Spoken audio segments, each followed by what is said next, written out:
Welcome to the third streaming concert from the Absolute Music Chamber Series, streaming series for this year, when we're all staying rather distant, socially distant, because of the ongoing pandemic. This is the third concert, the third attempt of trying to bring you live music here in mid-Michigan, thanks to the great efforts from the musicians and the board from the Absolute Music Chamber Series, and also to you for joining us and realizing the importance of having concerts.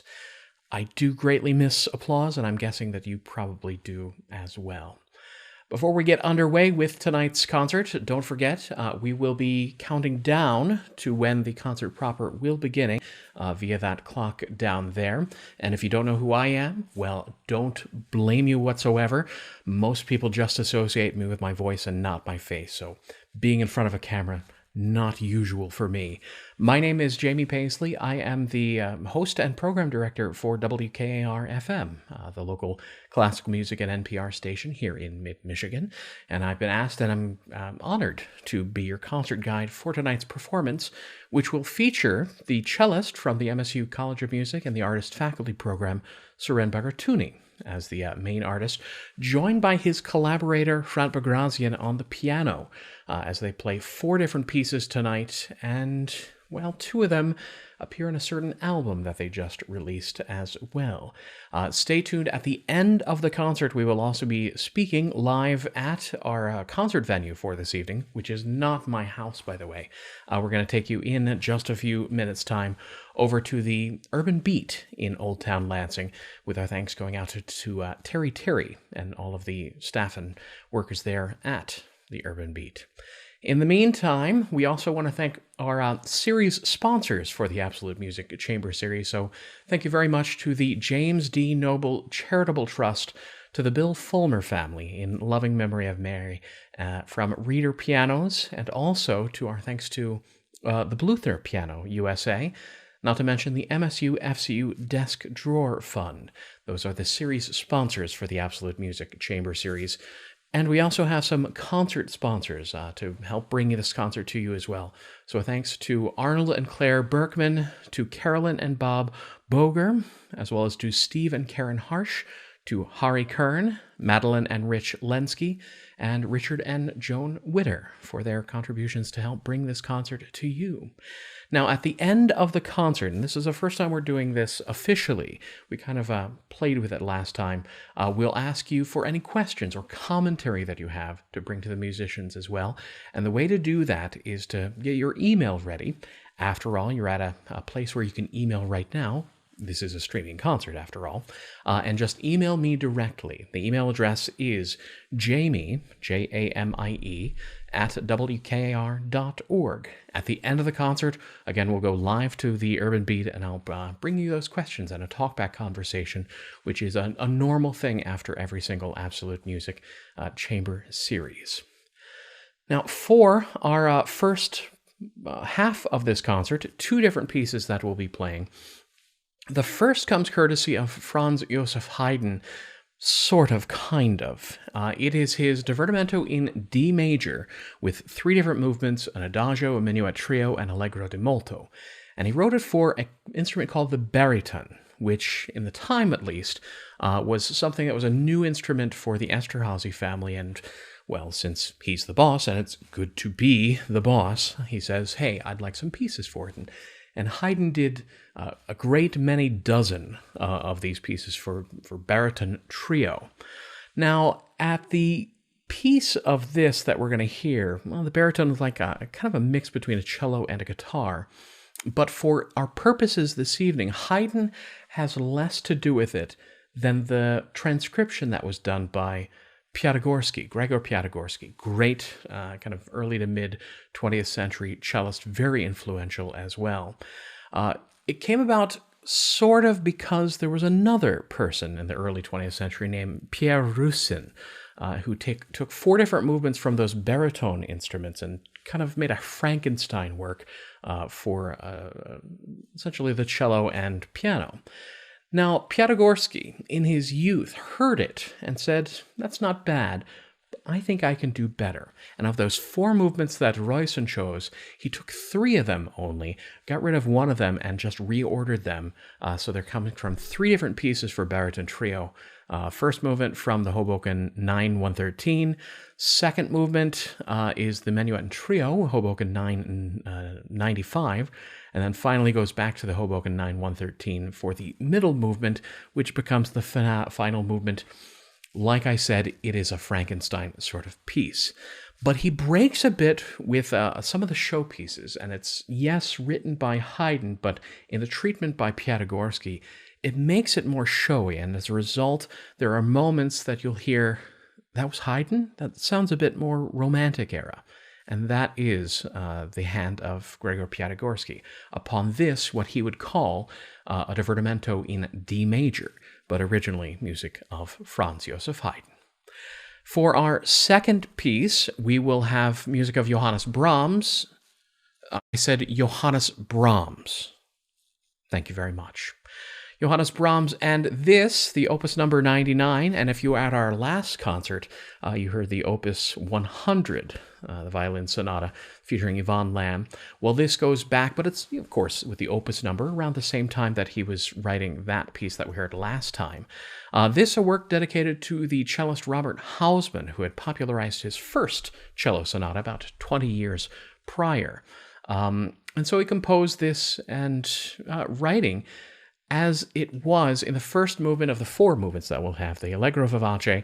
The piano is then answered by these shouts and leaps of phrases by the cello, but not quite a melody as we would associate it with the Romantic era. And it's one of the reasons, because it was in the introduction to this piece. During his own lifetime, this piece by Johannes Brahms was kind of unpopular. It was too jarring for the time. In the second movement, when things get a little bit normal, the second movement is a gorgeous allegretto affettuoso, pizzicato pluck notes with some higher registers of the cello, which is what Robert Hausmann, the original cellist, was really quite a specialist in, until a lush lullaby appears in this second movement, the Adagio affettuoso. The third movement places the quick scherzo and trio, and it's a bit reminiscent of the Hungarian dances that Brahms became rather well known for, and quite frankly profited plenty from. And you give the public what they want, and if they really like the dances, that's what he included in that third movement, the scherzo and trio. And in the finale, Allegro molto, it's back to unabashed romanticism, essentially. A pastoral melody with hints of impatience as it gives way to a bit of a march, complete with double stops on the cello and 2 strings at once, until there's a lyric flourish of a finish, which will be quite recognizable as we hit the end of that Sonata number 2 in F major by Johannes Brahms. Now, when it comes to the public response, like I said, it wasn't very popular, but at the time, there was a bit of an argument of circles. Brahms was on one hand, and Richard Wagner and his acolytes, essentially, on the other hand.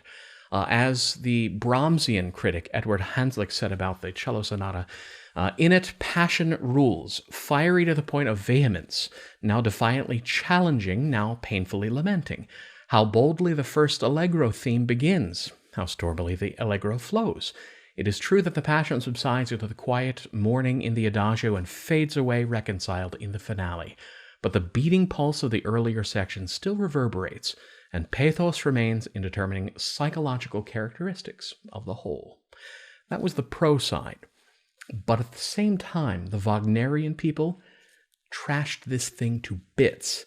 As one critic said, what is music today? What is harmony? What is melody? What is rhythm? What is form? If this total chaos is seriously accepted as music, if, however, Herr Doctor Brahms is set on mystifying his worshippers with this newest work, if he is out to have some fun with their brainless veneration, like I said, not very subtle, then that is something else again, and we admire Herr Brahms, the greatest charlatan of this century and of all centuries to come.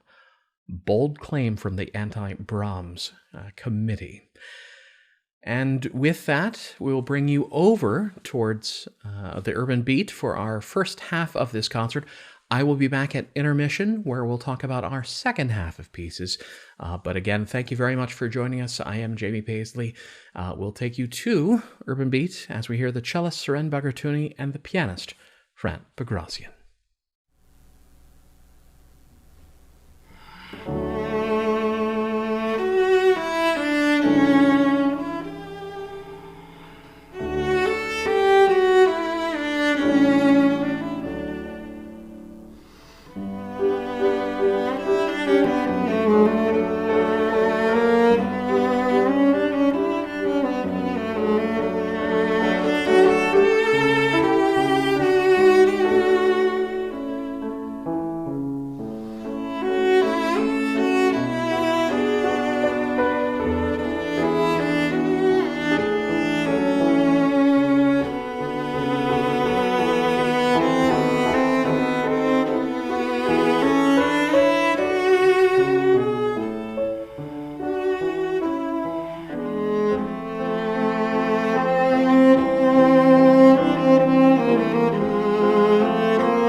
Welcome to Intermission for this Absolute Music Chamber series. I'm JB Paisley, back again.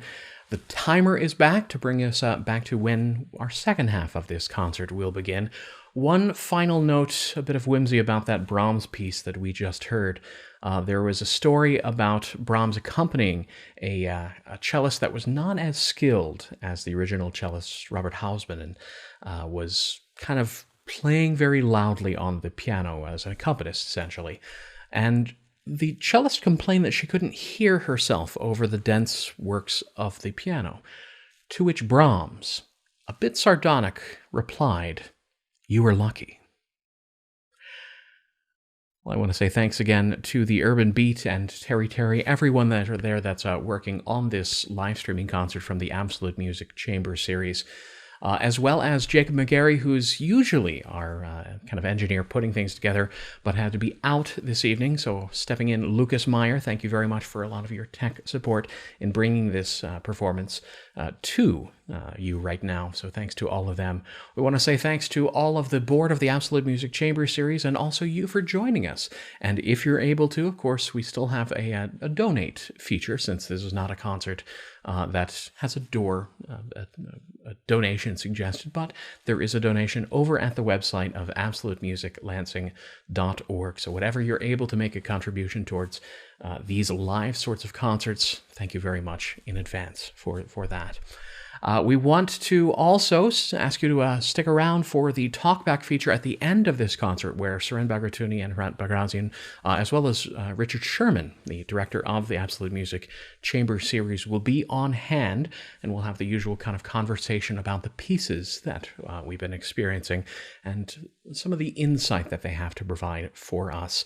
If you have a question about maybe one of the first two pieces that we heard, or any sort of commentary, you can email me, and the email address is Jamie, Jamie, at WKAR.org. At the end of the concert, we'll take a brief pause, and I'll give one last shout out, and then I'll appear in hall at the Urban Beat and have that phone with me to have for that after talk as well. Plus, if you missed out on the first two concerts that we had on this Absolute Music Chamber series streaming season, which is to say two members from the Detroit Symphony Orchestra, Kimberly Kennedy on violin, Abraham Feder on cello, and Jiwa Tang on piano, well, that alongside our last concert, which featured a fairly new member of the Artist Faculty Program at MSU, Yvonne Lam, as well as Jiwa Tang back again. Both of those concerts are available to stream anytime over at absolutemusiclansing.org. Just hit the schedule button and then play over there, and you can watch them anytime. Further out, we have one more concert after this in just a little over a month's time. On Thursday, another Thursday, April 8th, will be the finale of this streaming season with the Absolute Music Chamber series. And it will feature the pianist Fang Zhu Fang playing the complete Transcendental Etudes of Franz Liszt. One piece or 12, depending on your arithmetic, for that entire concert coming up on Thursday, April 8th. And it will be available again right here at the Absolute Music Chamber series streaming service that you're using right now. Well, for our first piece that we'll have on this second half of the concert, I don't really have much information about it for you. It's a transcription done by Gregor Piatigorsky, once again, of a work for originally a harmonichord, which had just been constructed in 1809, rod connecting with the strings, very vertical, kind of a mix of a keyboard and a harp at once. And this piece written in 1811 by apparently a good fan of Carol Burnett, with that ear-tugging he's doing, the composer Karl Maria von Weber. I can't find much information about this, and it's fairly standard in its formatting as well, the Adagio and Rondo. So two different parts, the slower beginning, more contemplative, and then the Rondo, which is always kind of a sunnier, and as that name implies with Rondo, a melody that keeps coming round and round as it kind of extrapolates what he wants from it, which gives Gregor Piatigorsky in his transcription plenty of showiness that he can provide in that work. For our second half, a little bit deeper into the work of Dmitri Shostakovich, a work from 1934, just prior to his censure that happened from the Soviet authorities because of his music, and most notably the Lady Macbeth of Mtsensk. And in the anonymous review that was published in Pravda, the Soviet paper essentially at the time, and it was thought to be maybe not so anonymous and actually Stalin critiquing Shostakovich, actually, it savaged the work as muddle instead of music. And so kind of instantly reconfigured the arc of Shostakovich's importance and the way that he reacted to the regime at the time. But the weird thing is, I think if the anonymous reviewer had heard the cello sonata we're about to hear in a moment, might have changed his tune, perhaps, since it premiered. That article was published on the same day as the premiere of the cello sonata, opus number 40 in D minor. It comes courtesy of a time when we're not sure how much of his personal life was imbued into the works we're going to hear. Complex indeed. Now, Shostakovich had fallen in love with a student at a Leningrad festival, which was playing his Lady Macbeth, the one that got him in hot water. His affair resulted in a divorce from his wife. Now, his wife at the time, they were in what's called an open marriage, allowed to dabble outside, but Shostakovich said, no, I want to be with her, and so had a divorce from his wife, Nina. And during that period of separation, that's when he wrote this cello sonata. So we're not sure what that struggle he was dealing with, how much of that comes through, but it's not hard to imagine it was part of it. But in his personal life, a few weeks after the premiere of this, which happened on the 25th of December in 1934, along with his friend Viktor Kubatsky, who was principal cellist of the Bolshoi Theater, by that autumn, he and Nina had remarried because she had been made pregnant by Shostakovich. Things are in motion in his personal life. Now, how much of that gets imbued into this, I will leave that up to you. 4 movements in this cello sonata in D minor. We begin with an allegro non troppo, kind of a broad melody, and the piano has these arpeggios underneath it, and strange harmonic turns, which is, to be honest, what you kind of expect from Shostakovich, especially in that first movement. The second one is fairly short, but it is a great kind of piece that people turn to when it comes to possibilities of Shostakovich in that Russian realm in the mid-20th century. An allegro, which is also a bit of a perpetual motion, the signature Shostakovich octaves of a melody which appear, and also some fun to watch, as you'll see Suren Bagratuni do, glissandi, some up and down motions on the strings in that allegro movement.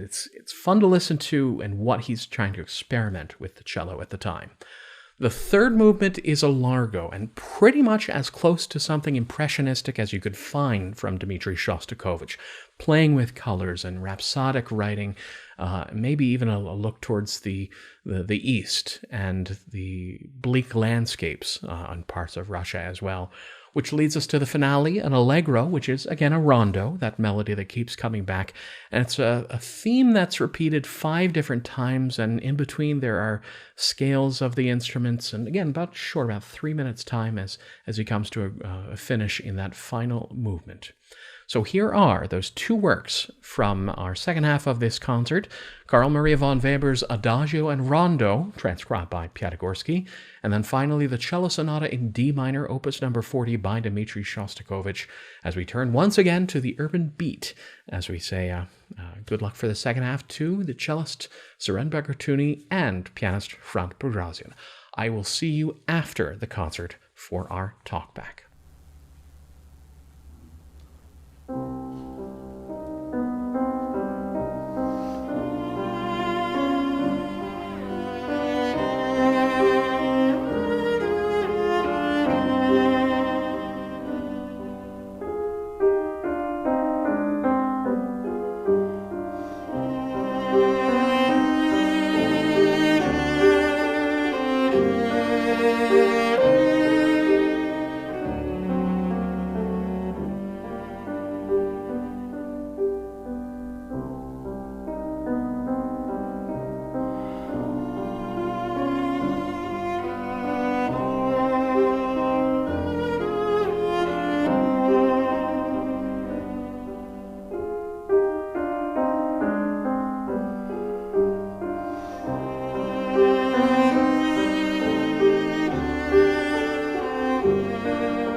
And welcome back. In just a couple of minutes, we'll take you one last time to our live talkback session that happens at the end of each of these Absolute Music Chamber Series concerts, where we'll speak with cellist Suren Bagratuni and pianist Hrant Bagrazyan and the director, artistic director of the Absolute Music Chamber Series, Rick Sherman. I'll be there in person as well, rather than my den at home. So if you have any questions for that part of it, email me, the address right below, jamie@wkar.org. I'll have my phone on hand for that talkback conversation that we have again. We want to say thank you one more time as we're adjusting the chairs, setting up everything at Urban Beat right now. So thank you again to our series sponsors, the James D. Noble Charitable Trust, the Bill Fulmer family in loving memory of Mary, Reader Pianos, Bluthner Piano USA, and the MSU FCU Desk Drawer Fund, and our concert sponsors for this performance we just heard, Arnold and Claire Berkman, Carolyn and Bob Boger, and Stephen Karen Harsh. Thanks to Harry Kern, to Madeline and Rich Lenski, and Richard and Joan Witter. Our thanks to Terry and the entire Urban Beat crew, and filling in for the usual tech guru, Jacob McGarry. Our thanks to Lucas Meyer for his assistance in bringing you this concert. And again, join us for our next concert, which will be on Thursday, another Thursday, April 8th, as Fang Shufang plays the Liszt Transcendental Etudes. Every single one of them. It is that entire concert with the Liszt Transcendental Etudes. Should be a good one as well. Again, you can find out more information about that and check out some of the previous concerts over at absolutemusiclansing.org. But in the meantime, thank you once again, and thank you also for the contributions that have come in for this evening using that donate button over at absolutemusiclansing.org. With that, thank you again, and we'll hand it over to me as we go to the Urban Beat itself. And welcome back. Again, if you want to use that email, it's jamie@wkar.org. It goes to my phone. We've already had a few questions in from Janelle, from Kelly, and John. So if you want to add yours, just use that email. I think I'll start with, for the two musicians that we have, oh, by the way, joined by another individual as well. If you don't know, Richard Sherman, he's the artistic director of the Absolute Music Chamber Series. Thank you for organizing all of this. The four pieces that we had on tonight's concert, two of them people can get right now because they appeared on something recently released by the two of you. Yes, we released a CD recently, a few months ago. It includes one or two of those pieces on the repertoire, the Haydn Divertimento and Weber Adagio and Allegro, along with 28 other miniatures. It's a double CD, and we worked on it for about a year. Yeah. And we enjoyed working with Jen and with Sergei Kvitkov. And it was a pleasure because we were able to use our Fairchild Auditorium and also Blue Beetle Studios. So we enjoyed it a lot, and it's a distinct pleasure to play miniatures because you have to, in 3 or sometimes 2 or 3 minutes, you have to bring up the essence of the composer, and sometimes the name of the piece also. You have to bring that image up in that little performance. So we had a lot of fun recording with Hrant. And also very important point is, these days I was looking for a painter. I didn't know what to do with the design of the CD. And all of a sudden I saw one of my friends he directed my attention to Armenian painter, artist lady. Her name is Arevik Mukherjee. Arevik means sunny. And her paintings just gave me this impression. It's really sunny, sunshine, air.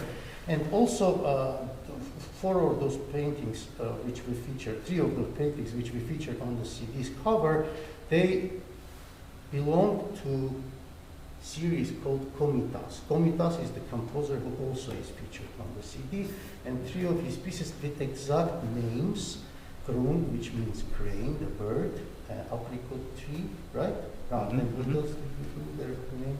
Well, it's in Armenian, I think it's chinares. Chinares, which is a tree. It's a kind of a tree which I don't know how. But Close in to an Armenian apricot tree. epos, that tree is so beautiful. So they described a beautiful girl as a chinar, as a beautiful tree. Very, yeah. It's interesting combination. So I was very happy to get her permission to use those paintings. I think we said CD. I should be clear, if and when you get it, it's 2 CDs. It's that chock full of miniatures that you've been collecting for this. But the dedication for this and the album. Yes, I basically dedicated to my teachers. So I didn't have many teachers. I studied with 3 people in my life, and I dedicated this to their name. Well, 2 of them are no longer with us, but also Professor Lawrence Lesser, who is a professor of cello in New England Conservatory. Fortunately, he's alive, and I sent him a CD. I said, listening or not, there is your name. So yes, so it was pleasure to work, because most of those pieces I learned when I was a child, at school years, etc. Hence the title of that album, Songs from My Childhood, which you can find on the Blue Griffin website as well. And I believe it's also on digital if you are... It's on Amazon and also in iTunes, etc. Yeah. 2 CDs worth? Not bad. I will start with the interesting part for both of you to answer in this. The third time that we're doing it, but having a concert where I personally feeling missing out on people applauding and having that element and people in the hall at the same time. Have you two dealt with a lot of that during this past year? Obviously in the recording studio it's different because you're the expectation, but in this sort of venue. I have to be honest with you, for me, since February of 2020, this is the first performance live. We did some live streams from my house. We had to record and send it for different fundraisings, etc. But this is first so-called live performance. Yeah, right. In the venue. So yeah. It's great, and also it's very weird. Because for me, applause are not important. For me, important is the contact with people. I want to play for, it's not that you don't matter, of course you do, but when people are sitting in the hall and you're communicating, it's a different impression, completely different feeling. Did you feel yourself connecting with some of the Yes, few people in here? Exactly. I did connect with you, because there is, that's it. You're listening. You're a live person standing there. It was great. Fred, any on your opinion for how you experienced it? Well, I agree with Maestro Bagratuni that, like when you play a concert and you have those rows of people sitting there. Again, we enjoy playing for you all, but it's like that kind of setting which we're used to as classical academic musicians, having this row of people sitting there, that kind of customs, and you have some kind of like superstitious things before going to the concert stage. And here it's a little bit different experience. We have cameras, we know that a lot of people are watching us, we definitely feel their energy, but it's certainly a different kind of like experience. It has its good things too. I think that musicians are, in a way, they appreciate being in some sort of like artistic isolation. So I think this pandemic brought up some new different things, I think, in our experience as performers. So it has its great things too. For the origins of tonight's concert, the 4 pieces, 2 of them we mentioned on that album that was recently released. But the meat and potatoes, the Brahms and the Shostakovich, how did the choosing of those come out? Well, we did rehearse them, we played them, and also, Hrant is a candidate for Doctor of Musical Arts at MSU, and he actually played these pieces with some of my very good students, and he already knew what I'm going to ask of him. No, that's how we decided, because I personally had really, I wanted to play something big. I can't just play entertaining little pieces all the time, because that's what we were asked to do during this summer. We played for Michigan doctors, we played for some other fundraisings abroad and national, but those were, short pieces and some entertainment. But this one wants to play some big pieces sometimes. Yeah. I think that leads into one question that just came in as well from Anita, writing in about another, performance opportunity for the both of you. The Cleveland Humanities Festival and the Garni Duo. Oh, yes. We are good. Hrant, maybe you can tell us. Yeah, so Anita, she's a good friend of ours. I personally knew her 10 years back from now when I studied in Cleveland. She's an Armenian-American lady, very enthusiastic in, all kind of projects related to art, music. So she also organized a concert for us, which is also going to be like this: cameras, microphones, live stream. Yeah. Pretty much same thing, but with different program. And they just call themselves Cleveland Humanity Festival. This year's theme, I think, is called Identity, and we kind of wanted to show our identity there. So we included consulting together with Maestro Bagratuni. We included those 4 Armenian pieces, 3 of which are also featured as the painting names, which Maestro mentioned before, in a CD. So we're playing these pieces. We're playing another big piece by Sergei Prokofiev, his beautiful cello sonata.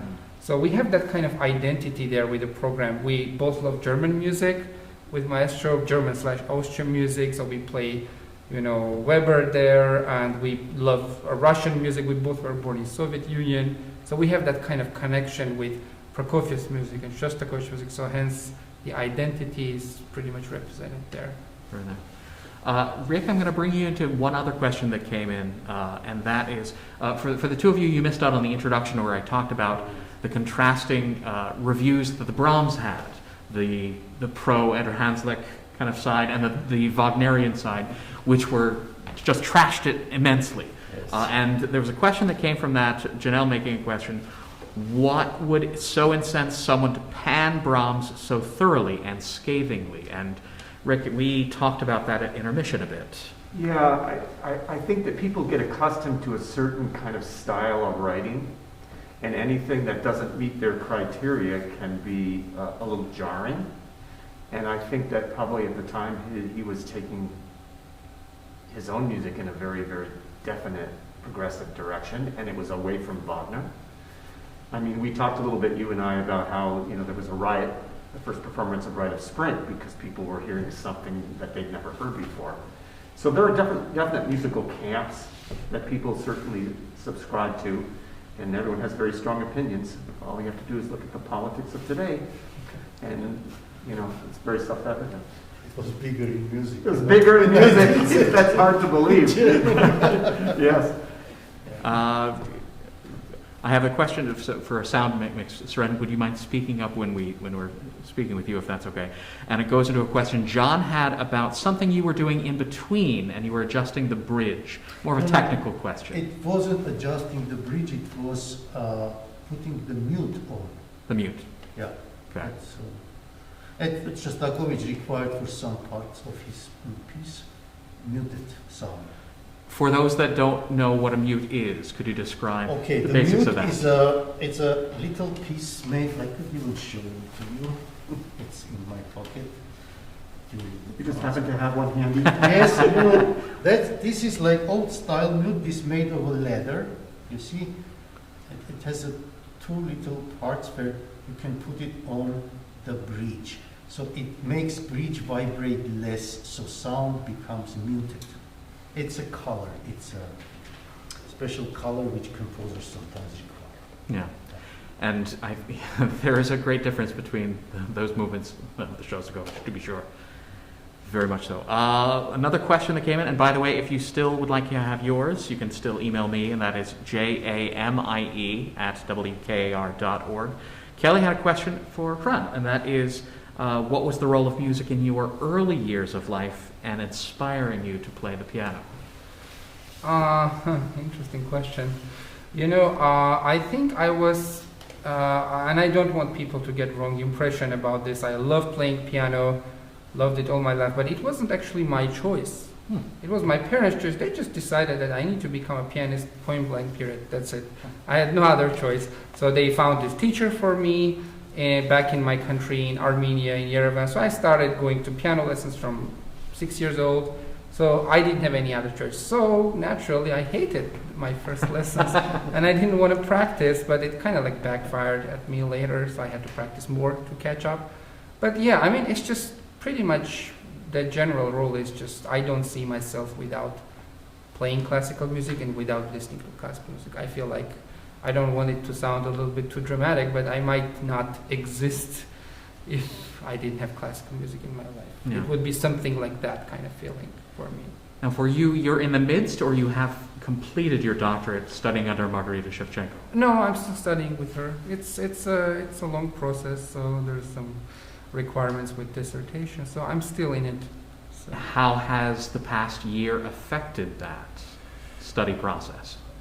It affected everyone. First, all students were not quite used to have this online format of teaching, but eventually we got used to it, and actually I got used to the online lessons with Professor Shevchenko. They turned out to be very productive, and actually learned lots and lots of great new music online, exclusively online. So like Ravel La Valse, it's a tough piece to bring to in-person lesson. It's 5 times tougher to play it online, but every experience eventually goes to the bank. So I adjusted, and I think it was quite productive year. Yeah.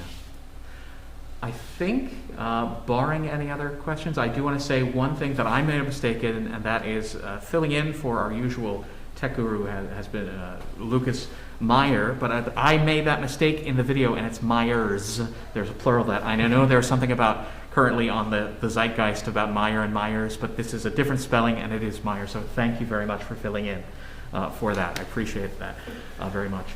I think there is the next concert that we have coming up as well. Unless there are other elements that, Rick, I know you have not talked much in this one. That's perfectly fine. I'd just like to extend my my appreciation and my congratulations to my colleague who I've known. I was just thinking about this. How many decades have I? Like 21 years we've been on the MSU faculty together, and he has become like extended family. So for me to be able to present him and his young protege in a concert like this is a great honor, and I really appreciate the two of you coming on and bringing this great epic music to the public during this difficult time for everyone. Yeah. There is one more concert left in the Absolute Music Chamber Series streaming season, and that is going to be on Thursday, April 8th, and it will be a single piece or 12, depending on arithmetic, the Liszt Transcendental Etudes, as played by a young pianist, and now at Cleveland, I believe, but came from Michigan State. Feng Xiaofang will be the pianist for that Liszt performance on Thursday, April 8th. But again, thank you very much. And although we may not have applause here in Hall, why not, while you're at home, we'll do some applause for them as well. Thank you very much. Thank you.